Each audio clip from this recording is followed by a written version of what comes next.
COVID couldn't keep us down, but it looks like snow and cold weather has. So here it is Sunday morning, and we're having a snow day, a cold day, and but we're used to it because we've been doing a year's worth of hideaway sermons. We're still in the process of analyzing and gleaning the benefits of Jesus' teaching on the parables. And again, Jesus said, I'm not going to speak to them except in parables, so that hearing they might hear, and seeing they might see. And he was saying that because of what Isaiah wrote, that they wouldn't see and they wouldn't hear. And so he didn't tell them what he was actually saying about the kingdom. But he told the disciples, and inadvertently, through time, the disciples knew that they would have to reveal all that Jesus was indicating, because it looked like his coming was going to be later than they thought. They thought he was going to come next week and establish his kingdom, but he showed them that no, this is something that's coming in the future. But it was also in the now, and that's what we've talked about, the kingdom. It came in the time that Jesus was there, and he spoke to them and fulfilled the coming of the kingdom to them. He performed miracles, and he showed them that the power of God had come through Christ. But the church did not realize that the task ahead was that the Holy Spirit was going to come to the church, to all those who believed. And not only that, but it went a step further, and those who heard these messages, those who read these sermons and believe and are converted and are baptized, they too received the Holy Spirit. And truly the kingdom of God came through them and through the preaching and through his teaching. So these words have immediate effect, and these words are for the future and even our future too. Today I'm going to be looking at 3 parables. It's interesting how Jesus spoke the parables usually there were pairs or groups of parables pertaining to whatever message Jesus wanted to present. And last week I mentioned that Dodd and Jehoiakim would expound upon them in their current setting when Jesus was there. They said that it wasn't really appropriate for the disciples to interpret the messages the way they did,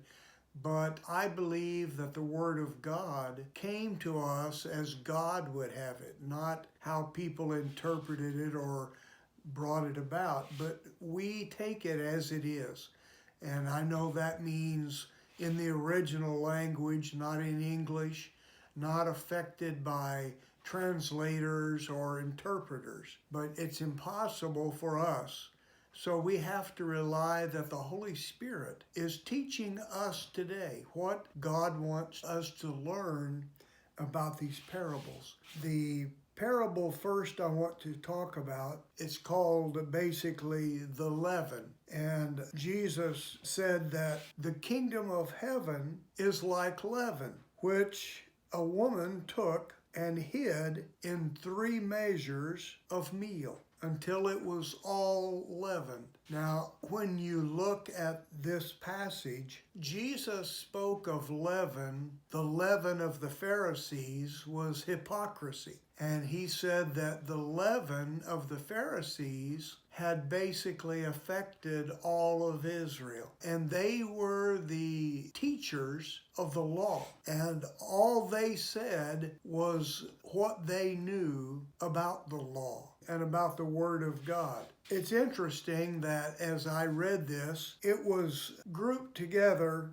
in Matthew with the parable of the sower and the parable of the tares and the mustard seed, and then the leaven comes with that. And I believe that there is a far-reaching interpretation of this that even the scholars missed. The leaven was, by Jesus, he showed that this leaven was a fermentation or an infectious contamination. It was going to affect whatever it touched, and it would affect it significantly. When you look at this parable, it's one verse, but yet it's pretty complex. First of all, the principle of leaven is that wherever you put it, it affected whatever you put it in.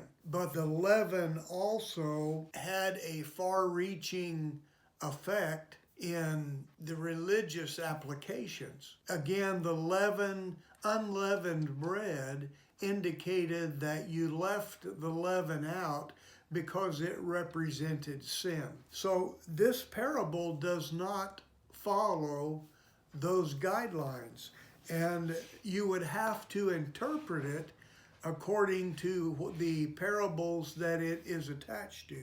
And in this case, the kingdom of God was like the long-term effects of the leaven. Like the woman took 3 measures of meal, so that there's 3 separate clumps of wheat and flour mixed together, and if you just leave that, you would have unleavened bread.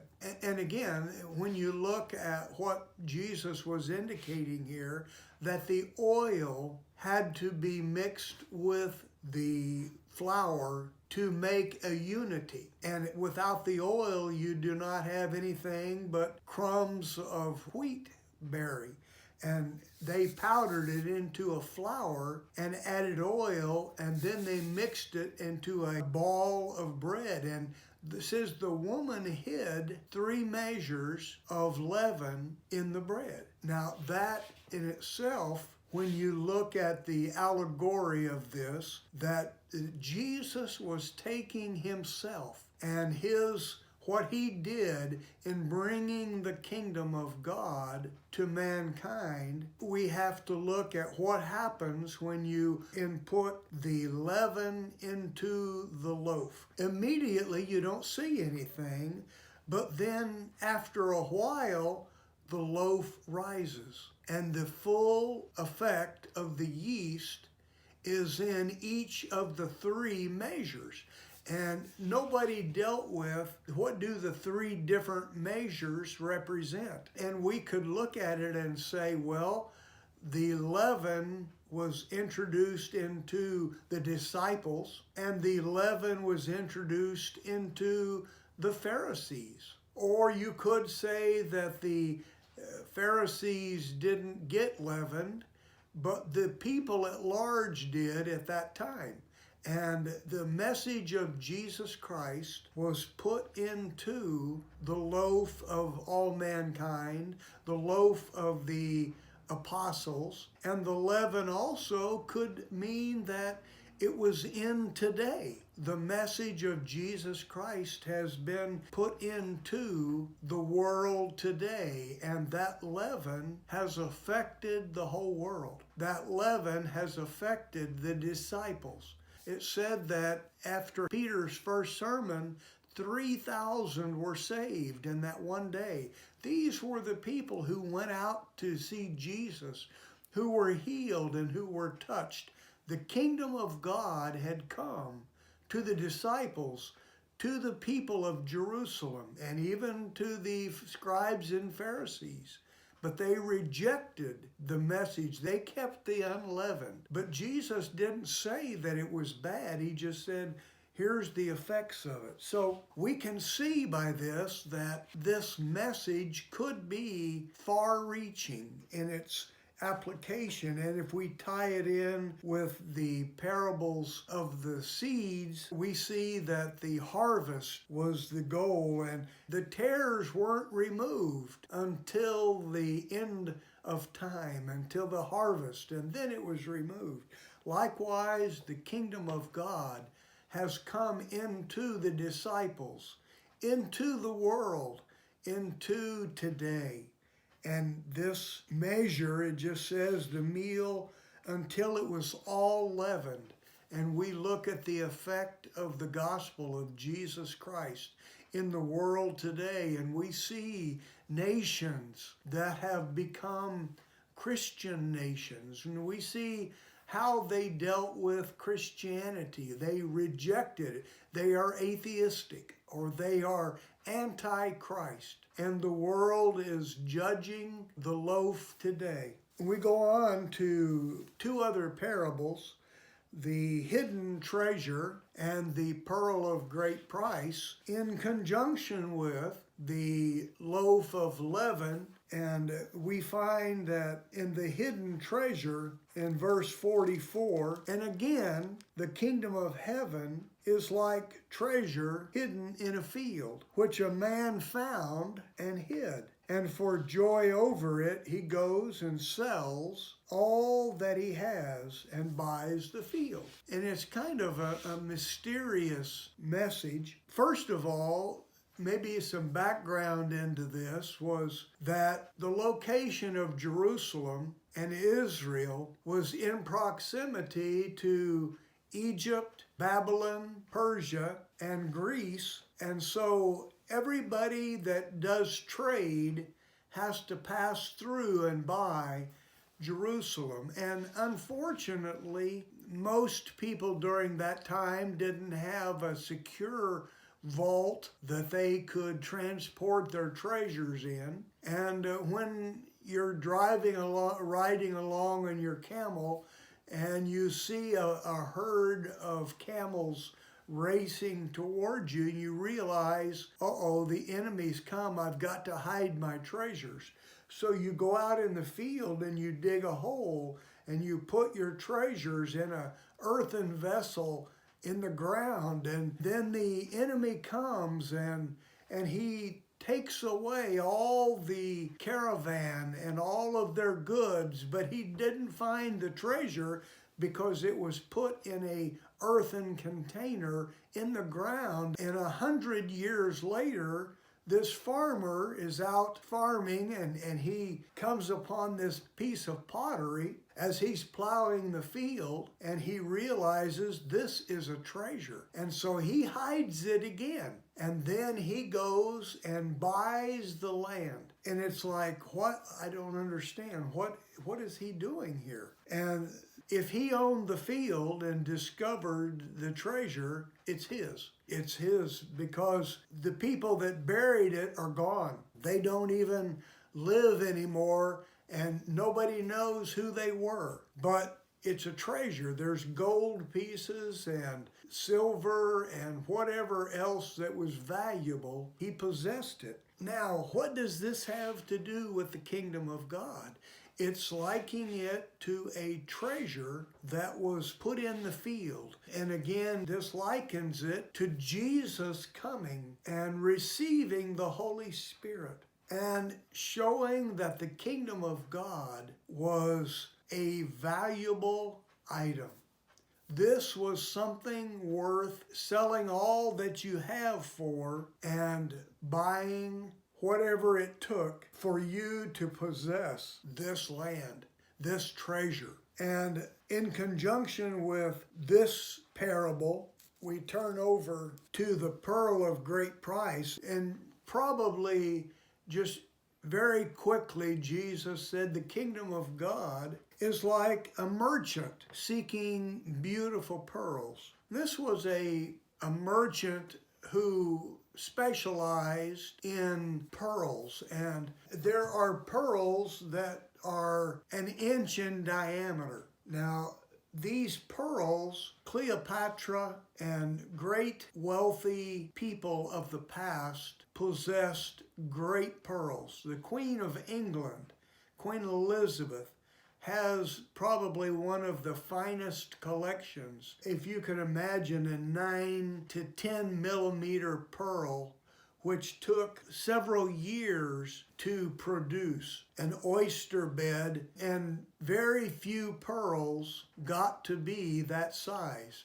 Most pearls that we have today of any size are cultured pearls. That means that Mikimoto has a oyster bed, and in Japan they have nets and they attach oysters to these nettings, and they put a perfectly round piece of seed into the oyster when it's first put in there, and maybe 9 or 10 years later they harvest these particular pearls, and they know that over time this pearl will grow to a great price. So for farmers to make these pearls, it takes time and careful attention to every detail. The salinity in the water has to be perfect. The whole thing. You can't have interference with nature.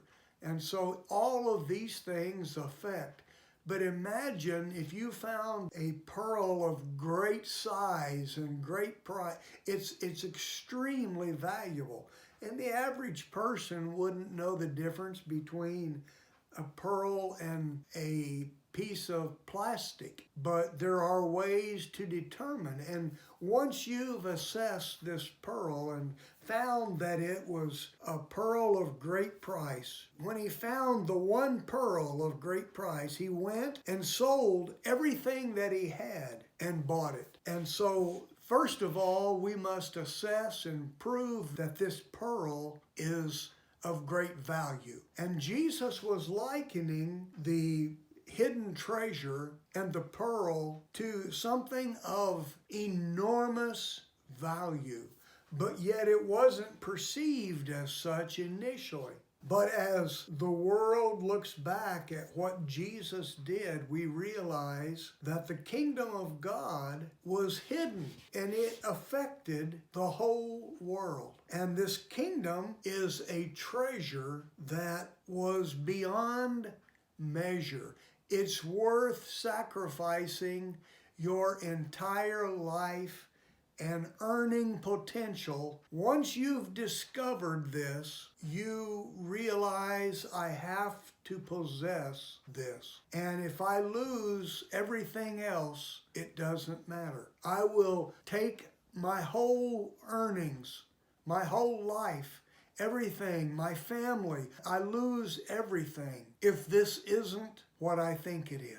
And that's what Jesus likened his kingdom to. It's worth everything you sacrifice and lose to obtain it. You will not be sorry if you invest your life in this kingdom. And the world has decided that this is not worth it. The world says we don't see any value in righteousness, in favor with God. It has no value to us, and we're not willing to give up anything to obtain that which we don't assess any value to. And so the world has said this thing about Jesus is foolishness, and those who follow him are fools. And I just want to congratulate you all for being fools today, for you have assessed the kingdom of God and said, it is worthy. It is worthy to invest everything that I have.